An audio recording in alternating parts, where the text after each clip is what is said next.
మానసిక ఒత్తిడి, స్ట్రెస్ ఈ రోజుల్లో ఎక్కువ మందిని ఇబ్బంది పెడుతున్న సమస్య ఇది. అయితే దీనివల్ల అనేక సమస్యల వల్ల ఈ ఒత్తిడి ఇవి ఒకదాని వల్ల ఒకటి వస్తూ ఉంటాయి. మరి ఈ ఒత్తిడి నుంచి ఎలా బయటపడాలి? ఒత్తిడిని ఎలా తగ్గించుకోవాలి? ఒత్తిడిని ఎలా చిత్తు చేయాలి? ఇది ఈ వీడియోలో మనం తెలుసుకుందాం.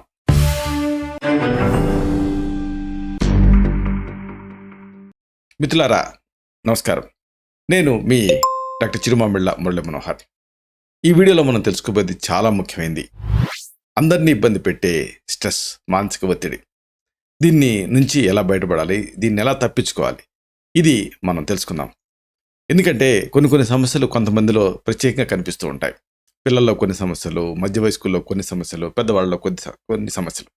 అయితే చిన్న పెద్ద తేడా లేకుండా, ఆడమగ భేదం లేకుండా అందరినీ ఇబ్బంది పెట్టే సమస్య ఈ ఒత్తిడి. అంటే ఇది చాలా కామన్ ప్రాబ్లం.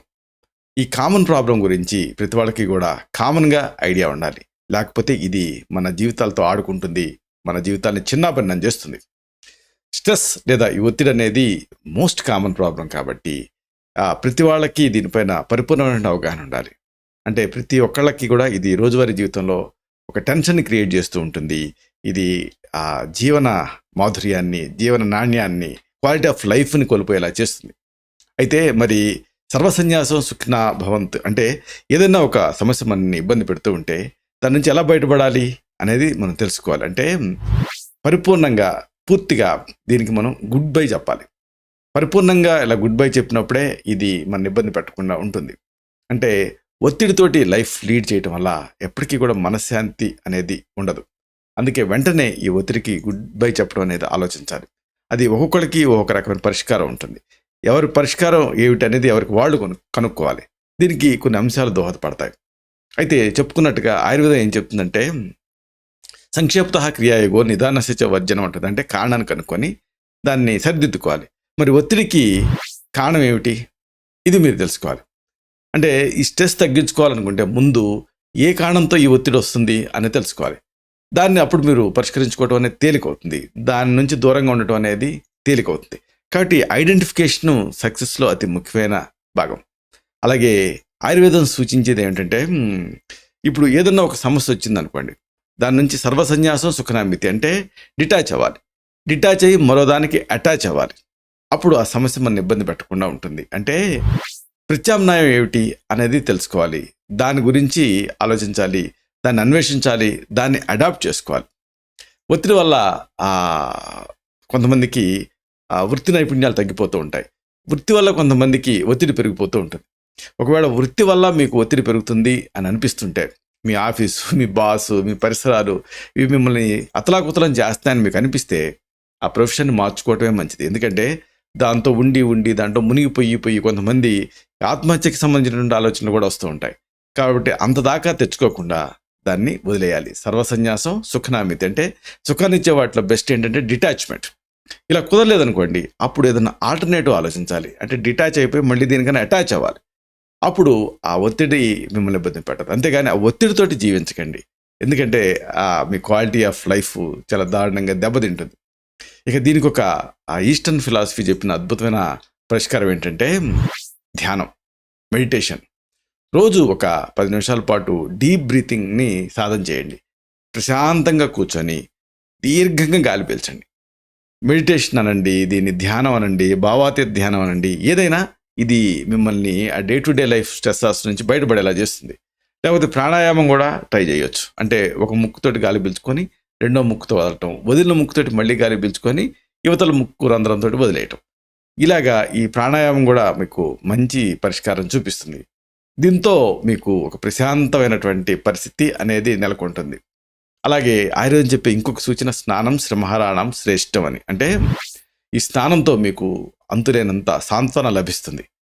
నీరు తగలగానే మన శరీరానికి కొత్త ఉత్సాహం అనేది వస్తుంది. మీరు చూడండి, ప్రాక్టికల్గా ఇది మీకు అనుభవం అవుతుంది. అంతవరకు ఒత్తిడిగా ఉందనుకోండి, వెళ్ళి బాత్రూంలోకి వెళ్ళి హాయిగా తలారా స్నానం చేసి చూడండి, వెంటనే ఆ ఒత్తిడిలో దాదాపు 75% మాయమైపోతుంది. అంత గొప్పది ఈ స్నానం.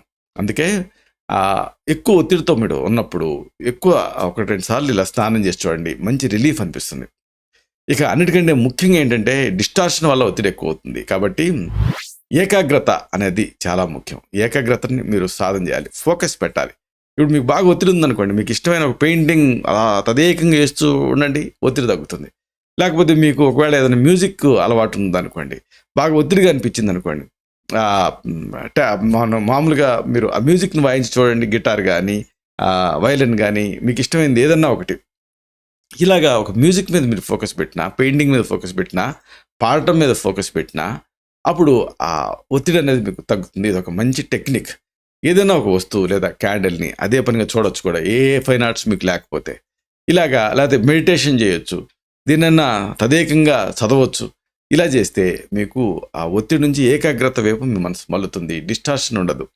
ఇక అన్నిటికీ మించి అతి ముఖ్యమైనది ఏంటంటే, ఒక్కొక్కసారి తప్పించుకోలేని పరిస్థితులు ఉంటూ ఉంటాయి. అలాంటప్పుడు దాన్ని యాక్సెప్ట్ చేయాలి. యాక్సెప్ట్ చేశారనుకోండి, ఏ గొడవ ఉండదు. యాక్సెప్ట్ చేయకపోతేనే ప్రాబ్లం. అంటే కొన్ని తప్పించుకోలేని పరిస్థితుల వల్ల ఒత్తిడి అనిపిస్తూ ఉంటుంది. అప్పుడు ఆ పరిస్థితిని యథాతథంగా స్వీకరించాలి.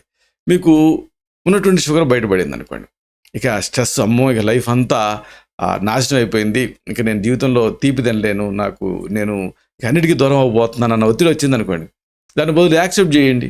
వచ్చింది ఏంటంట, షుగరే కదా, కొన్ని కోట్ల మందికి ఉంది కదా, ఏమవుతుంది అన్ని యాక్సెప్ట్ చేశారనుకోండి, ఆ డిసీజ్ స్ట్రెస్ మీకు ఉండదు. ఆ మాటకు వస్తే డిసీజ్ స్ట్రెస్సే కాదు, ఏదైనా సరే తప్పించుకోలేని ఒక పరిస్థితి మీకు ఎదురైనప్పుడు దాన్ని ఎదుర్కోవడానికి ట్రై చేయండి, యాక్సెప్ట్ చేయండి. అంతేగాని దాని నుంచి దూరంగా పారిపోవడానికి ట్రై చేయకండి. దేన్నైనా మీరు వ్యతిరేకిస్తున్నారు అనుకోండి, అప్పుడు ఒత్తిడి మరింత పెరుగుతూ ఉంటుంది. If you resist it persist అని ఏదైనా సరే యాక్సెప్ట్ చేయాలి. యాక్సెప్ట్ చేసినప్పుడు మీకు ఇబ్బంది ఉండదు. ఇంకా కొన్ని అద్భుతమైన పరిష్కారాలు కూడా ఉన్నాయి. ఉదాహరణకు ఎవరికి వాళ్ళకి ఐడెంటిఫై చేయొచ్చు. ఫుడ్ పరంగా కానీ, ఔషధాల పరంగా కానీ ఒత్తిడి నుంచి బయటపడవచ్చు. అంటే ఎక్కువగా నీళ్లు తాగాలి. చాలా సందర్భాల్లో డీహైడ్రేషన్ వల్ల ఒత్తిడిగా అనిపిస్తూ ఉంటుంది. అంటే ఏ పని తోచనట్టు అనిపించదు. అలాగే మంచి ఆహారం తీసుకుంటే కూడా ఒత్తిడి నుంచి రిలీఫ్ వస్తుంది. అందుకే చాలామంది ఒత్తిడితో ఉన్నప్పుడు బింజ్ ఈటింగ్ చేస్తారు. బింజ్ ఈటింగ్ చేసేటప్పుడు అనారోగ్యకరమైన ఆహారం కాకుండా మంచి ఆహారం తినాలి. అలాగే కాఫీ, టీలకి దూరంగా ఉండాలి. అవి తాత్కాలికంగా మీకు ఒత్తిడి నుంచి రిలీఫ్ ఇస్తున్నాయేమో అని అనిపిస్తుంది, కానీ వాటితో పాలిపిటేషన్ పెరిగి ఇంకా సమస్య ఎక్కువ అవుతుంది. మెయిన్గా కాఫీలో ఉండే కెఫీను ఇలాంటివి. కాబట్టి వాటి నుంచి దూరంగా ఉండండి. హాయిగా నిద్రపోండి. కొన్ని అడాప్టోజన్స్ ఉంటాయి ఆయుర్వేదంలో. అంటే ఏంటంటే మనని కొత్త వాతావరణానికి అలవాటు పడేలాగా చేస్తాయి. ఉదాహరణకు అశ్వగంధ, శతావరి ఇలాంటివి. వీటిని కూడా మీరు వాడుకోవచ్చు. అశ్వగంధ అది లేహ్యం వాడుకోవచ్చు, అశ్వగంధ చూర్ణం వాడుకోవచ్చు, అశ్వగంధ అరిష్టం అని ఉంటుంది. ఇలాంటివి మీరు తీసుకుంటే వైద్య సలహాతోటి ఒత్తిడి నుంచి బయటపడవచ్చు.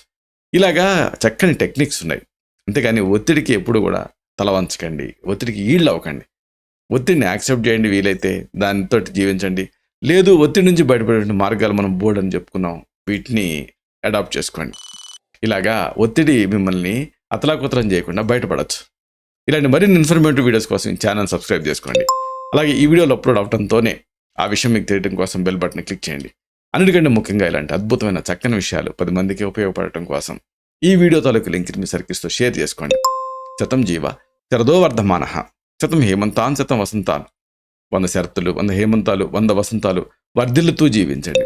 Stay healthy, stay happy, be positive, keep smiling, stay safe. Love you all. శుభం.